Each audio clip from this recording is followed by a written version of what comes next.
Hello guys, ഇന്ന് ഫ്രണ്ട്സിൻ്റെ കൂടെ പുറത്ത് പോവാണ്. ആദ്യം ഫ്രണ്ട് ജോഷ്നയുടെ വീട്ടിലാണ് പോയത്. അവിടെ പട്ടി ഉണ്ടായിരുന്നു കേട്ടോ. ഞങ്ങളെ കണ്ടിട്ടാണെന്ന് തോന്നുന്നത് കുരയ്ക്കുന്നുണ്ടായിരുന്നു. അങ്ങനെ അവളുടെ പൂച്ചയെ കണ്ട് ഞങ്ങളെ കണ്ട് ഓടി. പിന്നെ അവളുടെ വീട്ടിൽ പോയി അപ്പവും ചിക്കനും കഴിച്ച് ഞങ്ങൾ അവിടെ നിന്ന് ഇറങ്ങി കുറേ ദൂരം നടന്ന് വയലിൻ്റെ ഇതായി പോയി കുറച്ച് വട്ടിത്തരം കാണിച്ച് അങ്ങനെ സ്റ്റുഡിയോയിലെത്തി. സ്റ്റുഡിയോയിൽ ചുമ്മാ കയറിയതാണ്, ഒന്ന് നോക്കിയിട്ടൊക്കെ പോകാമല്ലോ. അങ്ങനെ കുറേ നേരം കുറച്ച് വീഡിയോസൊക്കെ എടുത്ത് ഫോട്ടോസും എടുത്ത് പിന്നെ കുറച്ച് നെയിൽ പോളിഷും ലിപ്സ്റ്റിക്കൊക്കെ നോക്കിയിട്ട് നെക്സ്റ്റ് ചെരുപ്പിൻ്റെ സെക്ഷനിലെത്തി.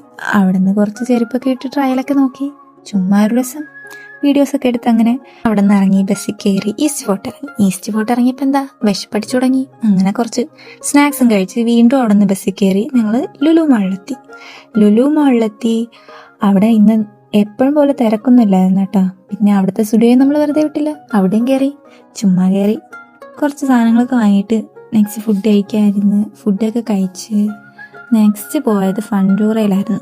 അവിടുത്തെ ഫണ്ടൂറയിൽ കയറി ഞങ്ങളെ പൈസയൊന്നുമില്ല, എന്നാലും ചുമ്മാ ഒരു രസം കുറേ വീഡിയോസ് എടുത്ത് ഫോട്ടോസ് എടുത്ത് ഓരോ റൈഡും കണ്ട് ഇങ്ങനെ നടപ്പായിരുന്നു പണി. ഇത് കാണാൻ കൊള്ളാമല്ലേ, നല്ല രസമുണ്ട്. ഞങ്ങളങ്ങനെ കണ്ടിട്ട് അവിടെ നിന്ന് ഇറങ്ങി. ഇന്നത്തെ കാലാവസ്ഥ എന്തായാലും കൊള്ളാം. മഴയാണോ അല്ല, വെയിലാണോ അല്ല, ഇത് രണ്ടും അല്ല. അങ്ങനെ അവിടെ നിന്ന് ഇറങ്ങിയപ്പോഴത്തേക്ക് ജിൻസിയുടെ ഹസ്ബൻഡ് വിളിക്കാൻ വന്നിട്ടുണ്ടായിരുന്നു. അങ്ങനെ അവളുടെ കൂടെ കാറിലായിരുന്നു പോയത്. അങ്ങനെ ജോഷ്നെ അവിടെ ഇറക്കിയിട്ട് ഞാനും എൻ്റെ വീട്ടിലിറങ്ങി. അപ്പം അത്രേ ഉള്ളൂ.